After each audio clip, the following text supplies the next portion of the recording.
Assalamualaikum warahmatullahi wabarakatuh. Apa kabar Anda semuanya? Selamat bergabung di SMP Negeri Madani. Perkenalkan, nama Ustadz Taufik Hidayat. Bisa kalian panggil dengan sebutan Ustadz Taufik. Ustadz mengajar seni budaya di SMP Negeri Madani Pekanbaru. Oke, kali ini kalau bersama Ustadz SMP ini kita akan berkreasi, kita akan berkarya lewat maupun itu seni rupa, seni musik seperti yang kalian lihat. Ustadz megang gitar, ada mic condenser, ada keyboard. Nah, untuk mengembangkan minat bakat Anda semuanya, kali ini Ustadz akan menyampaikan materi tentang seni rupa seperti penjelasan berikut ini. Mari kita simak video.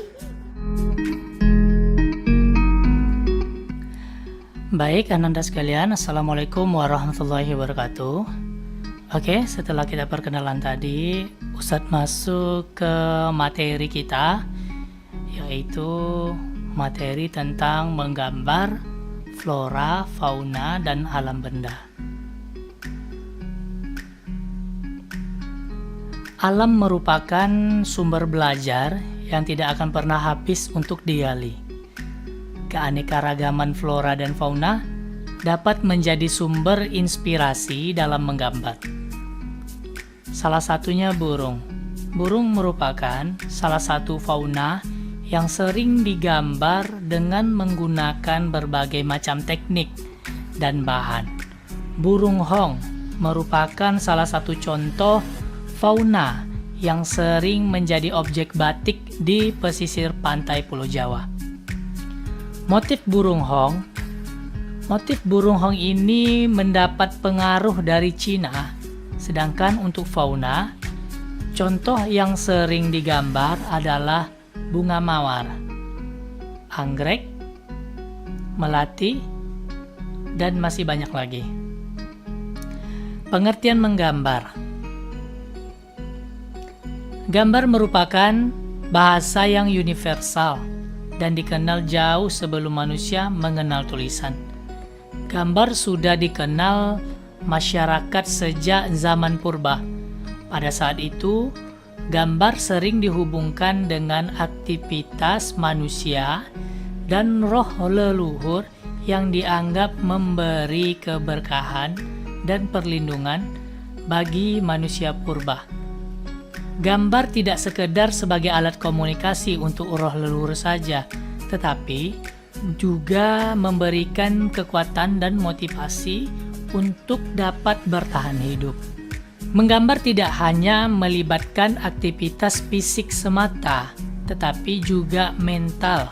Aktivitas fisik berhubungan dengan keterampilan menggunakan peralatan menggambar, sedangkan mental berhubungan dengan rasa, karsa, dan daya cipta untuk memenuhi kebutuhan hidupnya. Manusia dalam melakukan aktivitas menggambar memerlukan media, alat, serta bahan yang senantiasa berubah sesuai dengan perkembangan zaman.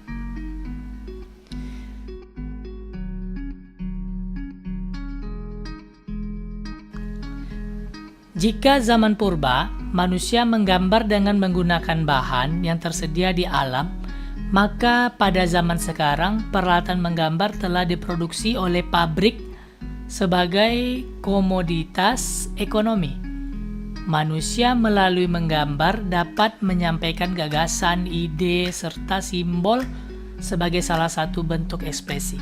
Jadi, menggambar merupakan salah satu sarana untuk mengekspresikan diri. Komposisi menggambar. Komposisi menggambar dapat dibedakan dalam dua jenis, yaitu simetris dan asimetris. Komposisi simetris menunjukkan bahwa objek di bagian kanan sama atau mirip dengan objek di bagian kiri bidang gambar. Komposisi asimetris menunjukkan bahwa objek di bagian kanan tidak sama atau mirip dengan objek di kiri bagian gambar, tetapi terkesan menunjukkan keseimbangan. Benda yang berwarna gelap memiliki kesan lebih berat daripada benda lain, yang besarnya sama dengan benda tersebut tetapi berwarna terang. Penguasaan komposisi merupakan hal penting sebelum melakukan aktivitas menggambar. Penguasaan ini akan membimbing dan mengarahkan susunan objek dalam menggambar.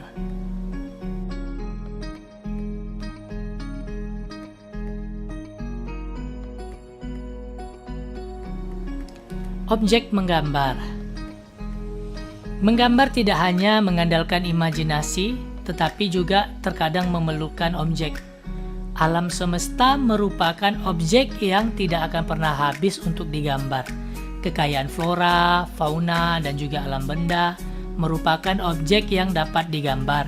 Keindahan flora, fauna, dan juga alam benda merupakan suatu inspirasi dan eksplorasi dalam menggambar.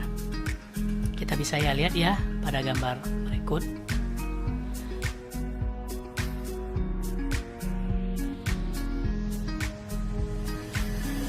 Alat dan media gambar. Nah, sebagai sarana belajar menggambar, alat dan media memiliki banyak variasi dan macamnya. Kamu bisa melakukan pensil dan bahan grafit, pensil warna, ballpoint, dan krayon. Setiap alat dan media tersebut memiliki karakter yang berbeda. Beberapa macam alat dan media gambar sebagai berikut. Yang pertama, pensil. Pensil dibedakan menjadi dua jenis, yaitu dengan tanda H dan B. Pensil H memiliki sifat yang keras dan cocok digunakan untuk membuat garis yang tipis. Pensil B memiliki sifat lunak dan cocok untuk membuat garis tebal atau hitam pekat. Pensil H dan pensil B dibedakan dari segi tingkat kekerasan dan kepekatan hasilnya. Pensil H dan pensil B diberi tanda angka untuk membedakan jenisnya. Untuk pensil B, makin besar angkanya, makin lunak sifatnya, dan makin pekat hasil goresannya. Untuk pensil H, maka makin besar angkanya, makin keras sifatnya, dan makin tipis hasil goresannya. Yang kedua, pensil warna. Pensil warna memiliki variasi warna yang cukup banyak, dapat menghasilkan warna yang lembut. Peserta didik bisa menggunakan pensil warna untuk mewarnai gambar dengan cara gradasi, yaitu pemberian warna dari arah yang gelap berlanjut ke arah yang lebih terang atau sebaliknya. Yang ketiga, krayon. Bentuk krayon ada dua jenis, yaitu dalam bentuk pensil dan batangan. Kedua jenis bentuk krayon ada yang berbahan lunak dan keras.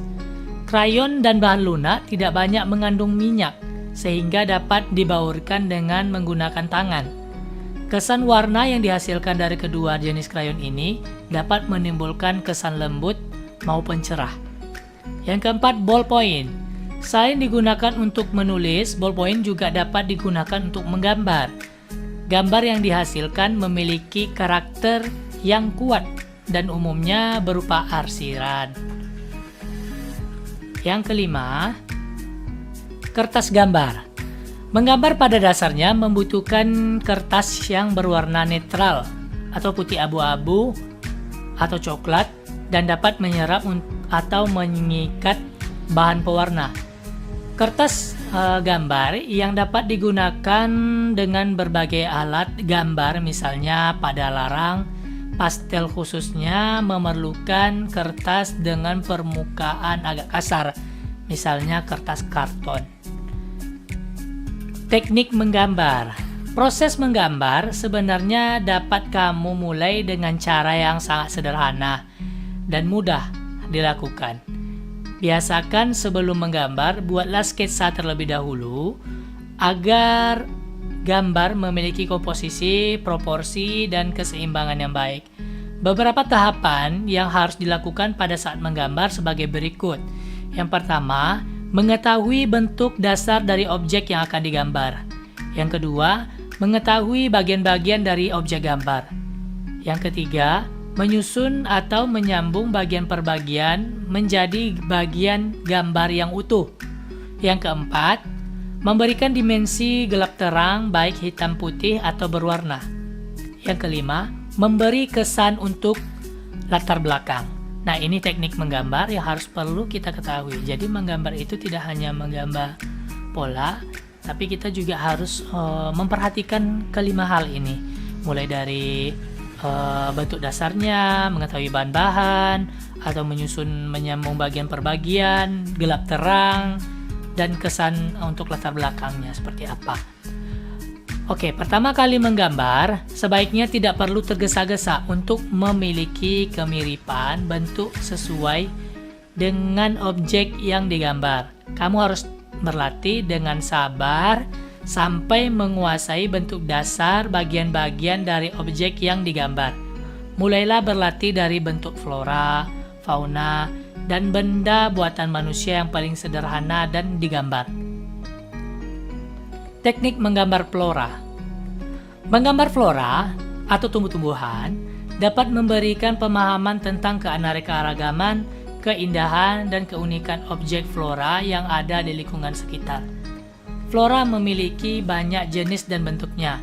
Bagian-bagian flora dapat digunakan sebagai objek gambar, misalnya bentuk daun, bunga, dan buah.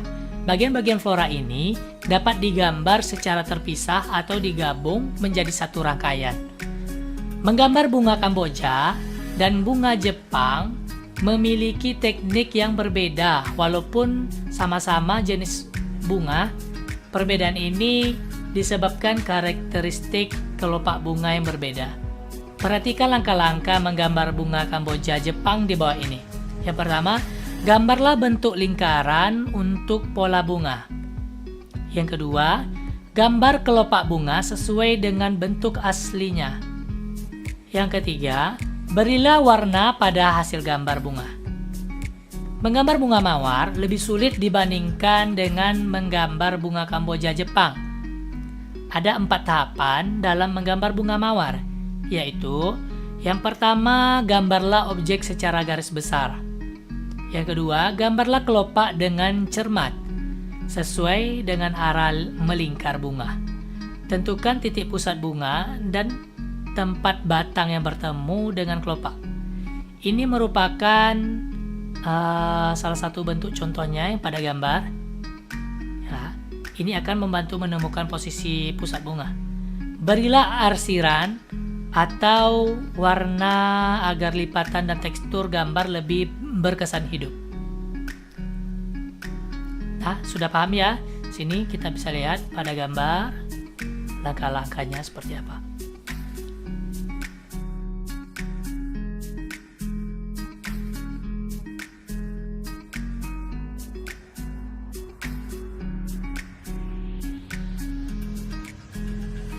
Teknik menggambar fauna. Fauna atau hewan memiliki jenis yang berbeda-beda. Ada yang berkaki 4 seperti sapi, kambing, berkaki 2 seperti ayam, bebek, ada hewan yang hidup di air dan di darat. Hewan juga ada yang bersifat galak dan jinak. Setiap hewan memiliki bentuk badan yang berbeda-beda.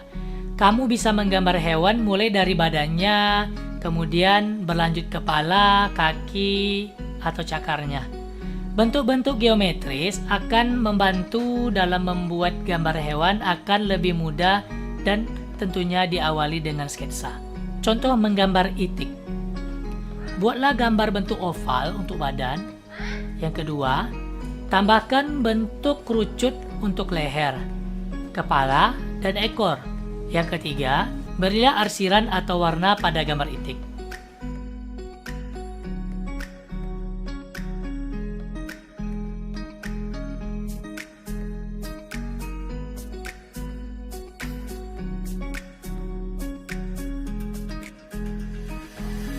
Teknik menggambar alam benda. Menggambar alam benda disebut juga menggambar benda, atau benda dapat terdiri atas benda buatan manusia dan benda yang sudah terbentuk dari alam. Alam benda buatan manusia dapat berupa kendi, piring, mangkok, gelas, dan beraneka ragam bentuk lainnya. alam benda yang terdapat di alam seperti batu, batang kayu, air, dan juga awan. Pada saat menggambar bentuk, sebaiknya kamu memperhatikan beberapa hal berikut. Proporsi bentuk benda yang akan digambar, komposisi dalam meletakkan benda, cahaya yang menyinari objek gambar, dan akan membentuk bayangan. Penggunaan arsiran atau warna yang akan dibentuk kesan bidang 3 dimensi, penggunaan latar belakang atau background. Contoh menggambar piring dan cangkir. Gambarlah bentuk slider dan opal. Buatlah setiap bagian menjadi bentuk cangkir dan piring. Sempurnakan gambar dan menggunakan arsiran atau warna. Nah, ini gambarnya, bisa kalian lihat contoh-contohnya. Kalau ada buku paket, boleh juga dilihat contohnya di buku paket.